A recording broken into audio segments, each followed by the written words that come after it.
ഈശോയ്ക്കും മാതാവിനും 1000 നന്ദി. എൻ്റെ പേര് ബിനി, ഇതെൻ്റെ ഹസ്ബൻഡ് ബിനീഷ്, മക്കൾ ബേസിൽ, ബിൽഹ. ഞങ്ങൾ വരുന്നത് വാളകത്ത് നിന്നാണ്. ഞങ്ങളിപ്പോൾ താമസിക്കുന്നത് ന്യൂസിലൻഡിലാണ്. ഞാൻ ആദ്യമായി കൃപാസനത്തെക്കുറിച്ച് കേൾക്കുന്നത് എൻ്റെ ഒരു ഫ്രണ്ട് പറഞ്ഞതിനെ തുടർന്നാണ്.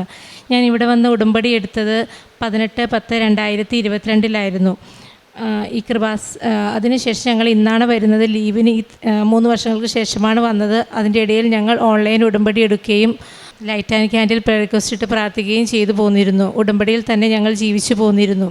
ഞാൻ ആദ്യമായിട്ട് ഈ കൃപാസനത്തെക്കുറിച്ച് കേൾക്കുന്ന ഒരു ഫ്രണ്ട് വഴിയാണെന്ന് പറഞ്ഞല്ലോ. ഞാനത് വീട്ടിൽ എന്നും തന്നെ പറയായിരുന്നു നമുക്കൊന്ന് പോകാമെന്ന്. പക്ഷേ ഇവർക്ക് ആർക്കും അതിൽ താല്പര്യമുണ്ടായിരുന്നില്ല. എല്ലായിടത്തും ഉള്ളതുപോലെ തന്നെയല്ലേ, അവിടെ പ്രത്യേകിച്ചും ഒന്നും ഇല്ലല്ലോ എന്ന് പറഞ്ഞു. ഒത്തിരി പ്രാവശ്യം പറഞ്ഞ് ലാസ്റ്റ് ഞാൻ തന്നെ അത് വേണ്ടെന്ന് വെച്ചു. ഇനി പറയണ്ട, ഇനി എന്തെങ്കിലും എന്നോട് ഇങ്ങോട്ട് പറയട്ടെ, എന്നിട്ട് പോകാമെന്ന് തീരുമാനിച്ചു. അങ്ങനെ ഇരിക്കുമ്പോൾ ഞാൻ നേഴ്സായിരുന്നു. എനിക്ക് പുറത്തു പോകുന്നത് ഭയങ്കര ഒരു ആഗ്രഹമുള്ള കാര്യമായിരുന്നു. ഒത്തിരി നാളത്തെ ശ്രമിച്ചിട്ടും അതിന് കഴിഞ്ഞിരുന്നില്ല.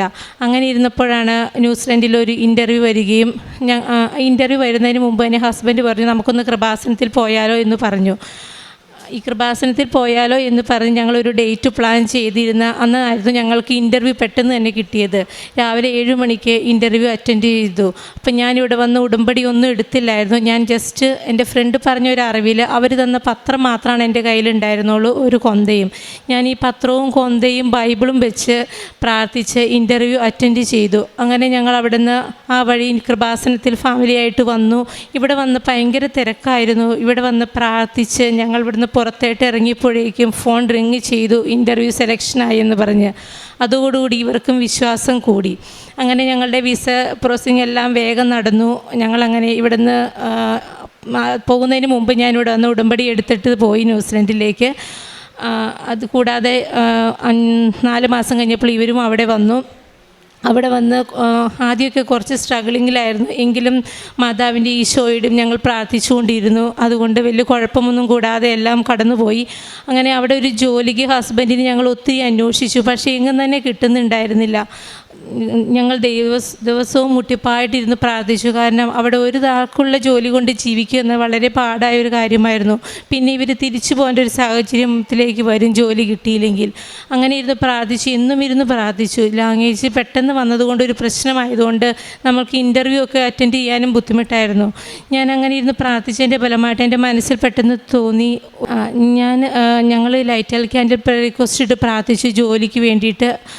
അതിൻ്റെ ഫലമായിട്ട് എൻ്റെ മനസ്സിൽ പെട്ടെന്ന് തോന്നി എൻ്റെ എംപ്ലോയർക്കൊരു മെയിൽ അയക്കാൻ. ഞാൻ അങ്ങനെ പെട്ടെന്ന് തന്നെ ഒരു സൺഡേ ആയിരുന്നു ഇരുന്ന് അവിടെ ഒരു സൺഡേ മെയിലൊന്നും റിപ്ലൈ ചെയ്യുമൊന്നുമില്ലായിരുന്നു. ഞാനങ്ങനെ സൺഡേ ഒരു മെയിൽ അയച്ചു. അദ്ദേഹം എനിക്ക് മൺഡേ വന്ന് അദ്ദേഹത്തെ കാണാൻ പെട്ടെന്നൊരു അപ്പോയിൻമെൻറ്റും തന്നു. ഞങ്ങൾ പോയി മൺഡേ കണ്ടു. ചെന്നപ്പോൾ തന്നെ ആപ്ലിക്കേഷൻ ഫോം ഞങ്ങളുടെ കയ്യിലേക്ക് എടുത്തു തന്നു. ഞങ്ങളത് വാങ്ങിച്ച് ഫില്ല് ചെയ്ത് ഇവിടുത്തെ മാതാവിൻ്റെ ഉപ്പും കാശുരൂപവും പിടിച്ച് പ്രാർത്ഥിച്ച് ഉപ്പിട്ട് ഞങ്ങളത് ആപ്ലിക്കേഷൻ കൊടുത്തു. അവിടെ നിന്ന് പുറത്തിറങ്ങുന്നതിന് മുമ്പ് ഞങ്ങൾക്ക് കോൾ വന്നു, നിങ്ങൾ പോകല്ലേ, ഇൻ്റർവ്യൂ അറ്റൻഡ് ചെയ്തെന്ന് പറഞ്ഞ്. അങ്ങനെ ഇൻ്റർവ്യൂ അറ്റൻഡ് ചെയ്ത് ഞങ്ങൾക്ക് ആ ജോലി കിട്ടി. ആ ജോലിയിൽ തന്നെയാണ് ഞങ്ങളിപ്പോഴും തുടർന്നുകൊണ്ടിരിക്കുന്നത്. ഇങ്ങനെ ഞങ്ങൾ പോയിക്കൊണ്ടിരുന്ന സമയത്ത് ഞങ്ങളുടെ വിസ 3 വർഷമായിരുന്നു. 3 വർഷത്തിന് കഴിഞ്ഞ് ഞങ്ങൾക്കത് റിന്യൂവൽ ഡേറ്റ് വന്നു. ആ സമയത്ത് അവർ ഞങ്ങൾക്കൊരു ലിങ്ക് ഇട്ട് തന്നു. ആ ലിങ്ക് വഴി ഞങ്ങൾ എക്സ്റ്റെൻഡ് ചെയ്യാൻ നോക്കിയപ്പോൾ വിസ ക്യാൻസലായി. പിന്നെ നമുക്കവിടെ ഒന്നും ചെയ്യുവാനില്ല. ഇപ്പോഴത്തെ സാഹചര്യത്തിൽ നമുക്കവിടെ ഒരു പുതിയ ടോക്കൺ കിട്ടും, അല്ലെങ്കിൽ ഒരു വിസ കിട്ടും എന്ന് പറഞ്ഞാൽ ഭയങ്കര ഒരു പാടെ തിരിച്ചു പോരേണ്ട ഒരു സാഹചര്യം.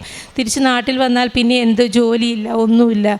ഞങ്ങൾ ആകെ തകർന്ന നിമിഷങ്ങളായിരുന്നു അത്. ഞങ്ങൾ എന്നും മുട്ടിപ്പായിട്ട് പ്രാർത്ഥിച്ചു. ഞങ്ങൾ light and candle prayer request ഇട്ട് പ്രാർത്ഥിച്ചു. ഓൺലൈൻ ഉടമ്പടി എടുത്ത് പ്രാർത്ഥിച്ചു. ഈ പ്രാർത്ഥനയുടെ എല്ലാം ഫലമായിട്ട് ഞാൻ ഇന്നും ഇമിഗ്രേഷനിൽ വിളിക്കുമായിരുന്നു. അവിടെ എന്തെങ്കിലും ഒരു ചേഞ്ചസ് ഉണ്ടോ, എന്തെങ്കിലും ഞങ്ങൾക്ക് വേണ്ടി ചെയ്തു തരാൻ പറ്റുമോ എന്ന്. അവർ പറഞ്ഞു നിങ്ങളൊരു പുതിയ ഒരു എംപ്ലോയറെ കണ്ടുപിടിക്കണം, അവർ സഹായിച്ചാൽ മാത്രമാണ് നിങ്ങൾക്കിനി ഇവിടെ നിൽക്കാൻ പറ്റുള്ളൂ എന്ന്. അതൊന്നും അവിടെ നടപ്പായ ഒരു കാര്യമല്ലായിരുന്നു പെട്ടെന്ന് തന്നെ. അങ്ങനെ ഇരിക്കെ പെട്ടെന്ന് തന്നെ ഒരു ദിവസം എനിക്ക് തോന്നി, എന്നോട് ആരോ പറയുകയാണ് പെട്ടെന്ന് ഇമിഗ്രേഷൻ വിളിക്കുക. ഞാൻ 2 മാസം കണ്ടിന്യൂസ് വിളിച്ചുകൊണ്ട് വിളിച്ചുകൊണ്ടിരുന്നായിരുന്നു. ഒരു ദിവസം രാവിലെ തോന്നിക്കുകയാണ് പെട്ടെന്ന് ഇമിഗ്രേഷൻ വിളിക്കാൻ. ഞാനപ്പോൾ ഇവരെ സ്കൂളിൽ വിട്ടിട്ട് വേഗം തന്നെ ഇമിഗ്രേഷനിൽ വിളിക്കുകയാണ്. വിളിച്ചപ്പോൾ ഞാൻ വിളിച്ച് ഒരു 1 hour ഹോൾഡ് ചെയ്തു ഫോൺ. കാരണം അവർക്ക് അവർ ചെക്ക് ചെയ്തുകൊണ്ടിരിക്കുകയാണ്. ആ സമയമെല്ലാം ഞാൻ സർവ്വശക്തിയുള്ള പിതാവും പ്രത്യക്ഷീകരണ പ്രാർത്ഥനയും പ്രാർത്ഥിച്ചുകൊണ്ടിരുന്നു. ഇങ്ങനെ കരഞ്ഞു പ്രാർത്ഥിച്ചുകൊണ്ടിരുന്ന് വിളിക്കുകയാണ്. ഈ ഫോൺ 1 hour ഹോൾഡ് ചെയ്തപ്പോൾ എനിക്ക് തോന്നി ദൈവം എന്തോ ഒരു അത്ഭുതം ഇതിനകത്ത് പ്രവർത്തിക്കാൻ പോവുകയാണ്. അല്ലെങ്കിൽ അവർ എന്ന് വിളിച്ചാലും പെട്ടെന്ന് തന്നെ ആൻസർ പറഞ്ഞ് കോള് കട്ട് ചെയ്യാറുള്ളൂ. അങ്ങനെ ഇരുന്ന് പ്രാർത്ഥിച്ചു. കോള് കട്ടായി. അടുത്ത് ഒന്നുകൂടെയും വിളിച്ചു. അവർ പറഞ്ഞു നിങ്ങൾ ആ സെയിം ലിങ്ക് ഉപയോഗിച്ച് ഒന്നുകൂടി ആ വിസ അപ്ലൈ ചെയ്യാൻ പറഞ്ഞു. ഇതുവരെ ന്യൂസിലൻഡ് ഇമിഗ്രേഷനിൽ അങ്ങനെ ഒരു റൂൾ ഉണ്ടായിട്ടില്ല. നമ്മൾ ഒരു പ്രാവശ്യം ഉപയോഗിച്ച ലിങ്ക് അതോടുകൂടി എക്സ്പയറി ആവും. പിന്നെ നമുക്കത് യൂസ് ചെയ്യാൻ പറ്റത്തില്ല. ദൈവത്തിൻ്റെയും മാതാവിൻ്റെയും അനുഗ്രഹങ്ങൾ കൊണ്ട് ഞങ്ങൾക്ക് വീണ്ടും ആ ലിങ്ക് റീയൂസ് ചെയ്യാനും ഞങ്ങൾക്ക് വീണ്ടും വിസ എക്സ്റ്റെൻഡ് ചെയ്ത് കിട്ടുകയും ചെയ്തു. കൂടാതെ ഞങ്ങൾക്ക് ഒട്ടും തന്നെ താമസമില്ലാതെ വർക്ക് റെസിഡൻസി കിട്ടുകയും ഞങ്ങളിപ്പോൾ ലീവിൽ വന്നിരിക്കുകയാണ്. മാതാവും ഈശോയും ഞങ്ങൾക്ക് വേണ്ടി തന്ന എല്ലാ അനുഗ്രഹങ്ങൾക്കും നന്ദി. പിന്നെ ഞങ്ങൾക്ക് വീട്ടിൽ എന്തെങ്കിലും ഒരു അസുഖങ്ങൾ എന്തെങ്കിലും ഒരു പ്രതിസന്ധികൾ വരുമ്പോൾ ഞങ്ങൾ ഈ മാതാവിൻ്റെ ഉപ്പും തൈലവും ഞങ്ങൾ ഉപയോഗിക്കുന്നുണ്ട്. ഞങ്ങൾ വീട്ടിൽ നിന്ന് പുറത്ത് എന്തൊരു ആവശ്യത്തിന് പോയാലും ഞങ്ങൾ പ്രാർത്ഥിച്ചിട്ട് ഈ ഉപ്പ് ഞങ്ങൾ വായിലിട്ട് രാത്രി എന്നും കിടക്കുന്നതിന് മുമ്പ് ഞങ്ങളത് കുറച്ച് വായിലിട്ടിട്ടാണ് കിടക്കാറുള്ളൂ. ഭക്ഷിച്ച് പ്രാർത്ഥിച്ചിട്ടാണ് കിടക്കാറുള്ളൂ. പിന്നെ രാവിലെ 5 മണിക്ക് എഴുന്നേറ്റുള്ള പ്രതിഷ്ഠീകരണ പ്രാർത്ഥന എനിക്ക് ഭയങ്കര ബുദ്ധിമുട്ടുള്ള കാര്യമായിരുന്നു. ഞാൻ രാവിലെ എഴുന്നേക്കും എന്ന് എനിക്ക് ഭയങ്കര പാടുള്ളൊരു കാര്യമായിരുന്നു. ഞാനത് ഓൺലൈൻ ഉടമ്പടി വെച്ചപ്പോൾ ഞാനത് വെച്ച് പ്രാർത്ഥിച്ചു. എൻ്റെ ദൈവമേ എനിക്കൊന്ന് 5 മണിക്ക് എഴുന്നേറ്റ് പ്രാർത്ഥിക്കാൻ പറ്റണേ എന്ന്. അങ്ങനെ അതിൻ്റെ ഫലമായിട്ട് 5 മണിക്ക് എഴുന്നേറ്റ് പ്രാർത്ഥിക്കാൻ പറ്റുകയും കൂടാതെ ഞാൻ ഹസ്ബൻഡിനോടൊക്കെ പറഞ്ഞിട്ടുണ്ട് കേൾക്കൊന്നുമില്ല പ്രാർത്ഥിക്കാൻ വരാൻ. ലാസ്റ്റ് എന്നോട് ഇങ്ങോട്ട് പറഞ്ഞു ഇന്ന് നീ പ്രാർത്ഥിക്കുമ്പോൾ എന്നെയും കൂടി വിളിക്കണേ ഞാനും വരാമെന്ന് പറഞ്ഞ്. അങ്ങനെ ഞങ്ങൾ എന്നും ഒരുമിച്ചിരുന്ന് 5 മണിക്ക് ഞാൻ എഴുന്നേക്കാൻ വിട്ടുപോയാലും എന്നെ വിളിച്ചെഴുന്നേൽപ്പിച്ചിരുന്ന് 5 മണിക്ക് പ്രാർത്ഥിക്കും. വൈകുന്നേരവും ഞങ്ങൾ സന്ധ്യാപ്രാർത്ഥനയും ഞങ്ങൾ പ്രാർത്ഥിച്ചിട്ടാണ് കിടക്കുന്നത് എല്ലാ ദിവസവും. പിന്നെ മകൾക്ക് ഞാനിവിടെ ഉടമ്പടിയിൽ വെച്ചിരുന്നു. ഞങ്ങൾ പോകുന്നതിന് മുമ്പ് ഇവർക്ക് ഭയങ്കര വയറ്റിൽ നിന്ന് പോകാൻ ബുദ്ധിമുട്ടായിരുന്നു, കോൺസ്റ്റിപ്പേഷനായിരുന്നു. ഞങ്ങളിവിടെ ഒത്തിരി മെഡിസിൻസ് ഇവിടെ നല്ല ഡോസ് കൂടിയ മെഡിസിൻസ് വരെ കൊടുത്തിട്ടും ഇവൾക്കത് നോർമലായിട്ട് പോകത്തില്ലായിരുന്നു. ഞങ്ങളിവിടുന്ന് മെഡിസിൻ വാങ്ങിച്ചുകൊണ്ടാണ് അങ്ങോട്ടേക്ക് പോയത്. അവിടെ ചെന്ന് ഞങ്ങൾ മെഡിസിനൊന്നും കണ്ടിന്യൂ ചെയ്തില്ല. പക്ഷേ ഞങ്ങൾ പ്രാർത്ഥിക്കുകയും ഉടമ്പടി ഇട്ട് പ്രാർത്ഥിക്കുകയും കഴിക്കാൻ കൊടുത്തതിൻ്റെ ഫലമായിട്ട് ഇപ്പോൾ ഇവൾക്ക് ഒരു മെഡിസിനും ഇല്ല. 2 ദിവസം 3 ദിവസം കുടുംബം പോകുന്നുണ്ട്. വേറെ ബുദ്ധിമുട്ടുകളൊന്നുമില്ലാതെ തന്നെ പോകുന്നു.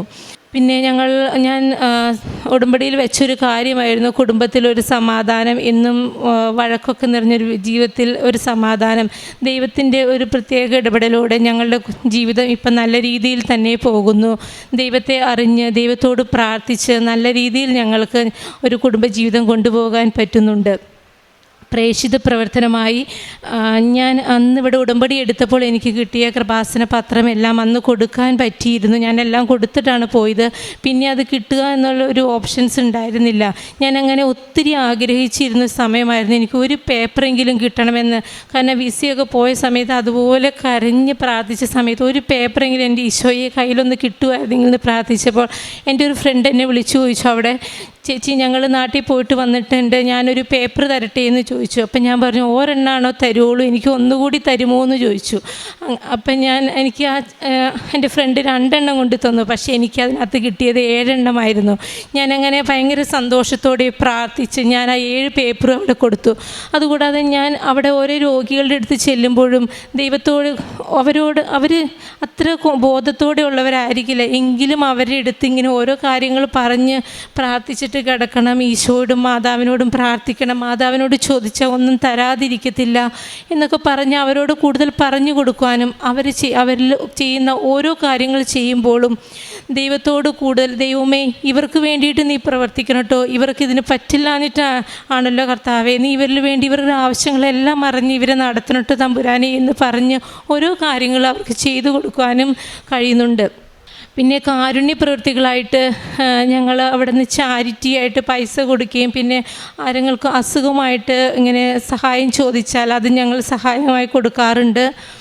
യൂട്യൂബിൽ ഞാൻ എല്ലാ ചൊവ്വാഴ്ചയും ധ്യാനം കൂടാറുണ്ട്. ചൊവ്വാഴ്ച നമുക്ക് ന്യൂസിലാൻഡിൽ ഇവിടെ ചൊവ്വാഴ്ച പിറ്റേ ദിവസം ബുധനാഴ്ച കൂടാൻ പറ്റത്തുള്ളൂ. കാരണം എനിക്ക് ഡ്യൂട്ടി ആയതുകൊണ്ട് ഞാൻ എല്ലാം ബുധനാഴ്ച അത് കറക്റ്റായിട്ട് കൂടാറുണ്ട്. അതിൽ ഉപവാസം എടുക്കാറുണ്ട് ബുധനാഴ്ചകളിൽ. സാക്ഷ്യങ്ങൾ ഞാൻ കേൾക്കുകയും ഷെയർ ചെയ്യുകയും ചെയ്യാറുണ്ട്. ഈ ഉടമ്പടി ധ്യാനവും ഷെയർ ചെയ്യാറുണ്ട്. പിന്നെ ബൈബിൾ വായന എനിക്ക് 30 മിനിറ്റ്, ഞാൻ അരമണിക്കൂർ കണ്ടിന്യൂസ് ഒന്നും വായിക്കാറില്ല, എങ്കിലും ഞാൻ മാക്സിമം വായിക്കാൻ ശ്രമിക്കാറുണ്ട്. ഈ എല്ലാ അനുഗ്രഹങ്ങളും തന്ന ഈശോയ്ക്കും മാതാവിനും 1000 നന്ദി പറയുന്നു. ഇനി ഞങ്ങൾക്ക് ഉടമ്പടിയിൽ തന്നെ തുടർന്നു കൊണ്ടുപോകാനാണ് താല്പര്യം. ദൈവത്തിന് സ്തുതി. റൂത്ത് 2:12 നിന്റെ പ്രവൃത്തികൾക്ക് കർത്താവ് പ്രതിഫലം നൽകും. നീ അഭയം പ്രാപിച്ചിരിക്കുന്ന ഇസ്രായേലിൻ്റെ ദൈവമായ കർത്താവ് നിന്നെ സമൃദ്ധമായി അനുഗ്രഹിക്കും. ബിനി കുര്യൻ എന്ന ഈ സഹോദരി കുടുംബത്തോടൊപ്പം ചേർന്ന് ഉടമ്പടി ജീവിതത്തിന് അമ്മ മാതാവിലൂടെ ഈശോ നൽകിയ വലിയ അനുഗ്രഹങ്ങളെ, പ്രതിസന്ധികളിൽ നൽകിയ സംരക്ഷണത്തെ, ജീവിതത്തിൻ്റെ തകർച്ചകളിൽ അതിൻ്റെ ഉയർച്ചകളിലേക്ക് നയിച്ച സാഹചര്യങ്ങളെ നമ്മോട് പങ്കുവയ്ക്കുകയായിരുന്നു. നമുക്കറിയാം, ഉടമ്പടിയിൽ medicinal prayers and miracle prayers ഉണ്ട്. അത് ഉടമ്പടിയുടെ ഒരു സെറ്റും ഭാഗ്യവുമാണത്. അത് വിശ്വാസ പ്രമാണവും പ്രത്യക്ഷീകരണ പ്രാർത്ഥനയുമാണ്. എത്ര കണ്ട് നാം പൂർണ്ണമായ ശരണത്തോടും വിശ്വാസത്തോടും ഇവ ജീവിതത്തിൻ്റെ ഏതൊരു പ്രതിസന്ധിയുടെ, തകർച്ചയുടെ, രോഗക്ലേശത്തിൻ്റെ സമയത്ത് ആശ്രയിച്ച് ചൊല്ലുകയും നേർച്ച വസ്തുക്കൾ ഉപയോഗിക്കുകയും ചെയ്യുന്നുവോ, അത് അത്ഭുതകരമായ മാറ്റങ്ങൾ നമ്മുടെ ജീവിത സാഹചര്യങ്ങളിൽ കൊണ്ടുവരുന്നത് കാണാനാവും. ഈ മകൾ സാക്ഷ്യത്തിലത് പ്രത്യേകമായിട്ട് 2-3 ഇടങ്ങളിൽ ആവർത്തിച്ച് പറയുന്നുണ്ട്. അത് ഇവിടുന്ന് വിദേശത്തേക്ക് പോകുവാനുള്ള വഴി തുറക്കുന്ന സമയത്ത്, അവിടെ ജീവിത പങ്കാളിക്കൊരു ജോലിക്ക് വേണ്ടി പരിശ്രമിച്ച സമയത്ത് വിസ തീർന്ന് മറ്റൊന്ന് കിട്ടാതെ ഏറെ ക്ലേശം അനുഭവിച്ച് എമിഗ്രേഷനോട് നിരന്തരമായി ഇൻട്രാക്ട് ചെയ്തിരുന്ന സമയത്ത്, അന്ന് വരെ മറ്റാർക്കും കിട്ടാതിരുന്ന വഴികളിലൂടെ ഇവർക്ക് വിസ പുതുക്കി കിട്ടിയ വഴികൾ തുറന്നതിൻ്റെ കാര്യങ്ങൾ പങ്കുവെക്കുമ്പോഴൊക്കെയും സഹോദരി ആവർത്തിക്കുന്നത് പ്രത്യക്ഷീകരണ പ്രാർത്ഥനയും വിശ്വാസ പ്രമാണവും നിരന്തരം ആവർത്തിച്ച് ചൊല്ലിക്കൊണ്ടിരുന്നു എന്നത് തന്നെയാണ്. അത് പ്രത്യേകിച്ച് സഹോദരൻ്റെ ആ ഇൻ്റർവ്യൂവിന് ചെല്ലുമ്പോൾ ആ സമയം മുഴുവനും അത് ചൊല്ലിക്കൊണ്ടാണ് കുടുംബം ഒന്ന് സ്റ്റേബിളാക്കിയത്. ഒരാളുടെ വരുമാനം കൊണ്ട് ജീവിക്കുവാനാവില്ല എന്ന് തിരിച്ചറിയുമ്പോൾ രണ്ടുപേരും കൂടി ജീവിതത്തിൽ മുന്നോട്ട് പോകുവാൻ, ജോലിയെടുക്കുവാൻ വേണ്ടി ആഗ്രഹിച്ച് പരിശ്രമിച്ച നാളുകളിൽ അമ്മ മാതാവ് ഓരോ സമയത്തും സന്ദേശം നൽകി. ആ സന്ദേശം അനുസരിച്ച് പ്രവർത്തിക്കുമ്പോൾ അത് നിയോഗത്തിൻ്റെ ഫലത്തിലേക്കും ജീവിതത്തിൻ്റെ അനുഗ്രഹത്തിലേക്കും അവരെ നയിക്കുന്നത് എടുത്തു പറയുന്നുണ്ട്. ഓരോ സമയത്തുമുള്ള സന്ദേശങ്ങൾ അത് ഒന്ന് സ്വന്തം സ്ഥാപനത്തിൽ വിളിച്ചു ചോദിക്കുവാൻ, എമിഗ്രേഷനിൽ വിളിച്ചു ചോദിക്കുവാൻ, ഒന്ന് മെയിൽ ഒന്നുകൂടി അയക്കുവാൻ ഒക്കെ ഓരോ സമയത്തും അമ്മ കൊടുക്കുന്ന സന്ദേശങ്ങൾ അത് ജീവിതത്തിൻ്റെ ആ പ്രതിസന്ധിയിൽ തക്ക സമയത്തുള്ള ദൈവിക ഇടപെടലുകളായി മാറുന്നുവെന്ന് വാക്കുകളിലൂടെ സാക്ഷ്യപ്പെടുത്തുകയാണ്. പ്രിയമുള്ളവരെ, ഉടമ്പടി ഉറപ്പോടുകൂടി നമ്മുടെ കരം പിടിക്കുന്ന അമ്മയുടെ സംരക്ഷണമാണ്. ഉടമ്പടി ജീവിതം എവിടെയാണോ അസ്തമിക്കുന്നുവെന്ന് നാം കാണുക, അവിടെ പുതിയ ഉദയമുണ്ടെന്ന് ഈശോ നമ്മുടെ ജീവിതത്തിൽ ഇടപെട്ടുകൊണ്ട് അനുഗ്രഹിക്കുന്ന മാർഗവുമാണ്.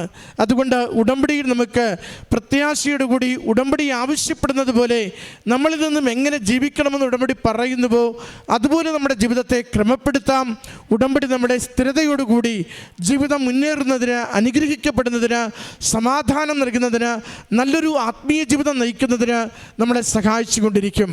ഈ കുടുംബത്തിന് ലഭിച്ച എല്ലാ ആത്മീയ അനുഭവങ്ങൾക്കും ഭൗതിക അനുഗ്രഹങ്ങൾക്കും അമ്മ മാതാവിനും തിരുക്കുമാരനും നന്ദി പറഞ്ഞുകൊണ്ട് കരങ്ങളടിച്ച് ഈ സാക്ഷ്യം നമുക്ക് സമർപ്പിക്കാം. അത്യപൂർവ ദൈവാനുഭവങ്ങൾ ഇനി നിങ്ങൾക്കും സ്വന്തം. ഈ യൂട്യൂബ് ചാനൽ ഇതുവരെ സബ്സ്ക്രൈബ് ചെയ്തിട്ടില്ലെങ്കിൽ ഇപ്പോൾ തന്നെ സബ്സ്ക്രൈബ് ചെയ്യുക. ഈ വീഡിയോ ഇപ്പോൾ തന്നെ നിങ്ങളുടെ സുഹൃത്തുക്കൾക്ക് ഷെയർ ചെയ്തുകൊണ്ട് കർത്താവിൻ്റെ പ്രേക്ഷിതരാകുക.